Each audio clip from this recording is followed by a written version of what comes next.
the Courier Mail are here, and they got a camera on me, so I can't prompt you or give you any clues, but they're wanting to know if you have anything you'd like to say to the Australian public.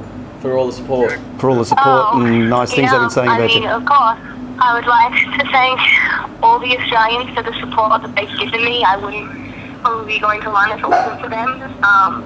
And I just can't wait to run in the green and gold and prove to everyone that it was definitely worth all the people power they gave me, and I appreciate every single person that reached out since the minute I crossed that line and hit 9:41.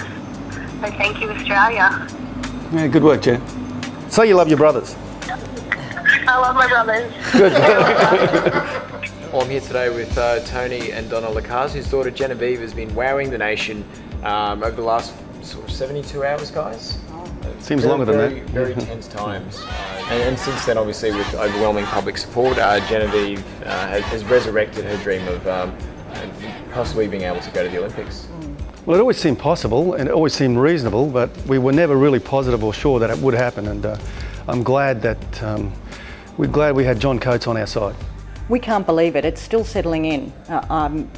My phone has been going crazy.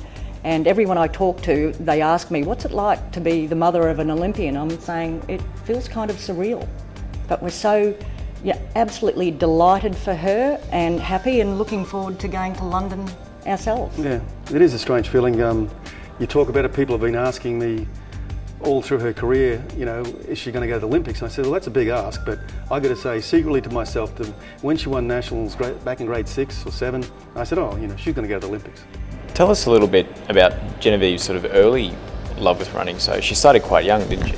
She started on Mount Tambourine, maybe in grade 1. There is a photograph that I've got on my fridge at the moment, and she's in a frilly skirt, but she's coming first in probably one of her first grade 1 running races. So she started at a young age, but I suppose it wasn't until we moved from Mount Tambourine to John Paul College in Daisy Hill, and they had running every morning at 7 o'clock. Runners Club, yeah. Runners Club, that she really, developed a passion for running. Her first district meet she came 5th, and then she came 5th at regionals, and then she went on to the state level in that very first year, and she came 8th. So we figured, oh, well, we better help her if she wants to do this running. The very next year she got 2nd at nationals.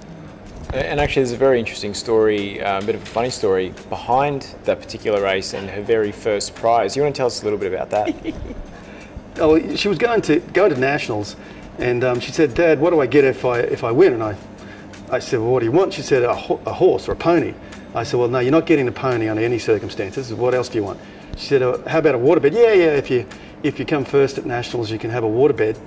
Anyway, she came 2nd, which was just staggering totally result. Unpredicted. Totally. You couldn't anticipate that in her first nationals, and so I didn't give her anything. She came 2nd, but eventually the family prevailed on me to give her a dog as a reward, and so she's got the dog, which we still have to this day. So whenever we did fun runs, and we've done lots of them, the Bridge to Brisbane, the Mother's Day fun run, whenever we've gone anywhere, Oscar comes along and he races with Genevieve and the family. Yeah, generally bites, barks and makes a nuisance of himself. And you must be obviously watching very closely what's happening at the moment. You must be very proud.